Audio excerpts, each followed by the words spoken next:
Okay, nerds. So I'm aware it has been 3 weeks, I think. Yeah. So I kind of got obsessed. I like started to make a slideshow when I was trying to find the pictures that I wanted, and I had this vision in my head, and I like couldn't get it onto the PowerPoint. I'm thinking in the future I might actually just use AI to make I have to look into the legality of if I make like AI issues. Maybe I'll draw you some more pictures because that was something. Let's put it that way. Yeah, okay. So I just became obsessed and I was just like struggling and I was like, I can't post this video if I don't have a PowerPoint. That's dumb. Like we can just hang out in the kitchen and drink wine. This channel started with us hanging out in the kitchen and drinking wine. So we're just, going back to our roots a little bit. And we'll hang out and then things have been crazy enough. I don't promise to have a slide for next time either, but we'll see what happens. Anyway, let's talk about soils. So this will just be an intro video to soils. There is a ton to cover on soil and viticulture and vinification, more the viticulture side. So we're just gonna like I would say we were digging deep. No. But we'll actually mostly just be dusting the surface, getting the dirt. Yeah, okay, I'm sorry. I really am not funny, but I think I'm funny. So anyway, if you recall, also back to the very beginning of this channel, I said sometimes we'd be like donning imaginary lab coats and like talking about vinification. This time we're grabbing our imaginary hard hats, flashlights, and shovels, which again, like when I made up that pun, actually before I started making this video, I was like, ooh, I'll have a picture. And no, there's nothing. It's just me and some wine. All right, let's get our hands dirty. Okay, I think I said I'd stop making puns, but come on, I had to sneak that one in there. All right, the basics. Why does soil matter? So when we're talking about viticulture, soil is not just like dirt, right? It's the foundation of the vineyard, both literally and sort of like metaphorically, because it affects everything about grape growing. So different soils have different water retention, there's nutrient availability, there is like how much does it erode. I can't remember where it is, but at the end of every season they basically have to take all of this dirt from like the bottom of the hill and like move it back up. I wonder if that's Germany. We'll talk about that eventually. Soil plays a huge role in like the taste and the character of the wine. So let's talk about like a few key soils, and maybe that'll kind of start us help understanding like a little bit more about soil. So one of the most common soil types is clay.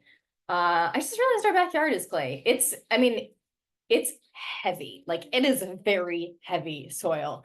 It retains a lot of water, so it's usually like very wet when you're touching it, and it tends to stay very cool. So we've talked about like what do cool climates mean for it? What does a lot of water mean for the grape? So grapes grown in clay-rich soils ripen a little more slowly because it is so much cooler, which can lead to kind of like the same thing a cool climate can lead to. So you've got some like high acidity, some robust flavors.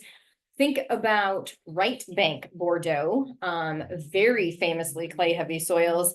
And you've got those like big, bold, age-worthy reds that are Merlot dominant. So not so much the Cab dominant. Cab is more gravel, which is left bank, and we'll talk about that in just a minute. Because for the reasons, I don't know why I put these in this order. There's no rhyme or reason.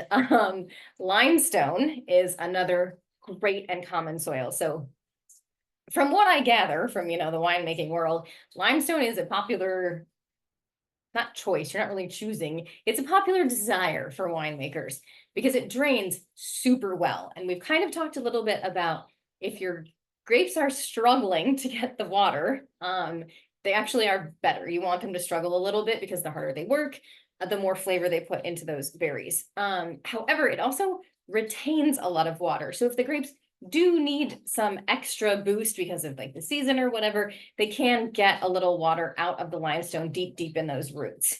It's also rich in calcium, which can actually enhance the acidity in wine. So your limestone-rich soils will kind of have higher acid wines. And there is some evidence the mineral content of limestone, I think is it the calcium? I don't remember, but the mineral content of limestone can help make like disease resistant grapes.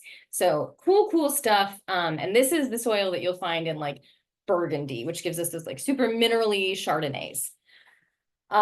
Sandy soil. That's what I have on my random note that I've like taped to my computer monitor. Sandy soils are great because they're also well draining and they tend to produce like light and aromatic wines. That's a generalization. It's not always true. Sand heats up quickly though, so you're going to get a little bit of faster ripening as opposed to those like clay soils. So you're going to get like fresh and approachable wines a little bit more so than those slow aging big wines.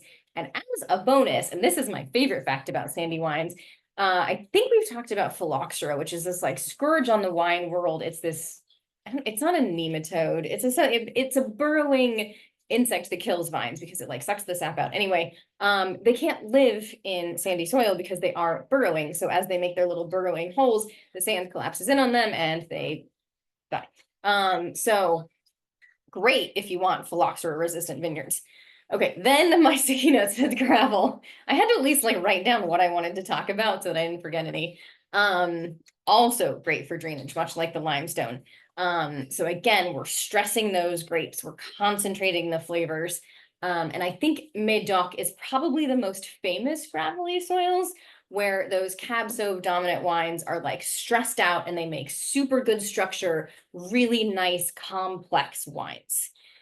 And then what actually got me like super interested into soils, well, I'm going to give you a little teaser at the end also, but the first thing I heard about soils was volcanic soils and how volcanic soils, one, they're super rich in minerals, and they can give the wines a smoky quality. Now, I do want to do a little more research on that. So I had a wine from Colorado, and for the longest time, I didn't understand why it had a smoky flavor.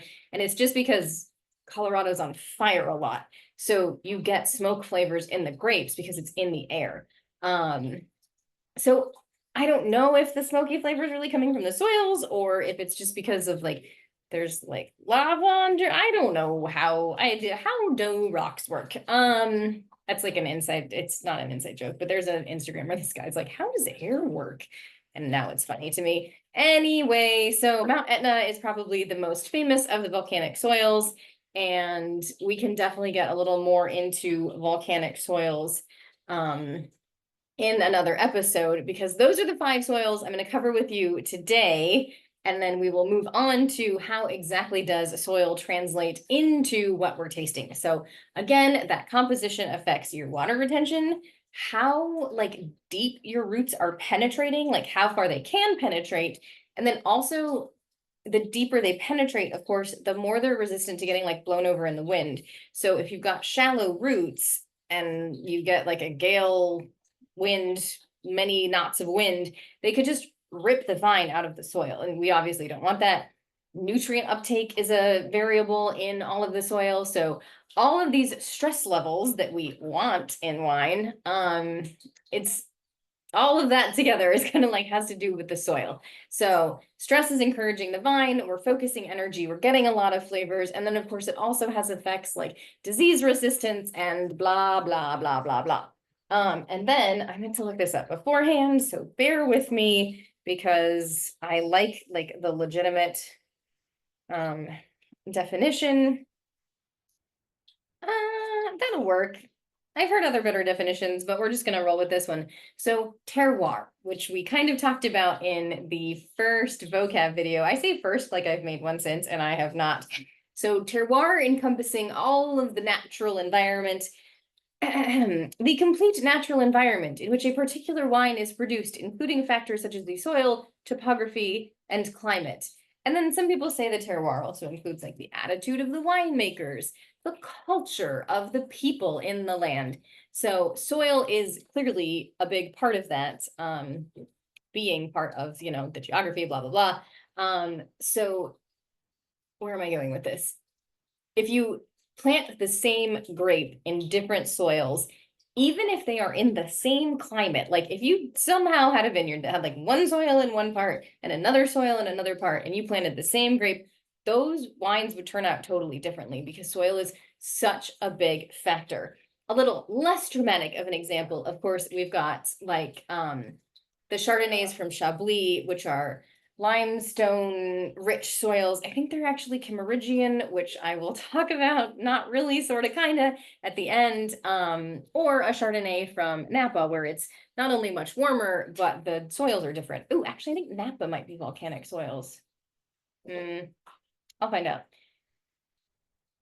Yeah, okay. So I wanted to keep this a little short because, again, I wanted to be an intro video. So soils beneath our feet, but it's at the heart of the wine. I just made that pun up. That was really bad. I think maybe I need the slides to help keep me from making all these like terrible jokes. But anyway, so you've got minerally limestone, you've got sandiness for phylloxera and fruit, boldness from clay. Soils really, dirt is cool. Dirt is super cool. And now I'm kind of going back to that Cameridian thing I just said. I do want to say there are some things we didn't cover. So let's see if I can do this. You have the Cameridian soils, silt, loam,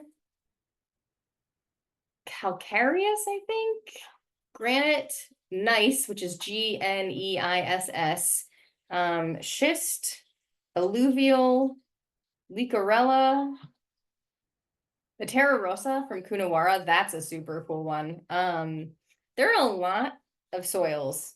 I think I'm definitely missing a few. But again, I just wanted to do an introduction, and then maybe, now I do have one visual for you, maybe next time instead of a PowerPoint, or maybe this will have to wait until I just got this book from my father-in-law for my birthday, and I was super excited. Even if I don't get a PowerPoint, maybe I can get some soil, because I swear I bookmarked it. I found this picture has to do with Barossa Valley. Like, these are soils just in, where's the camera? Soils just in Barossa Valley. Like, how freaking cool is dirt? All right, anyway, so we will talk at greater length about soils in the future, but I wanted to get some momentum going on getting videos posted again. Again, I'm so sorry for the delay. I am super glad if you joined me to talk about soils and dirts, and I'm not going to promise the next video is going to be less chaotic. There is a lot going going on in my life outside of wine, which I sometimes wish, like, I wish I could just talk about wine all the time, but there's a lot going on. It's not bad, just I'm very busy. So I'm excited to be back and making wine videos and drinking wine with you. Next time will probably be just as chaotic. Maybe after that, I can get a little more slideshows and a little more focus. I don't know if I'll ever have that much focus. In the meantime, I hope you enjoyed talking about dirt. I hope you've been drinking some good wine and learning stuff in the interim of me sort of taking this accidental vacation. And I will see you next week. What do we want to talk about? It's getting pretty autumnal here. I'm in long sleeves, which is wild to me. So let's talk about orange wines next time. Yep, I promise. We'll talk about orange wines. I don't promise it won't be chaotic, but I do promise you the topic. All right. I'll see you next week. Bye.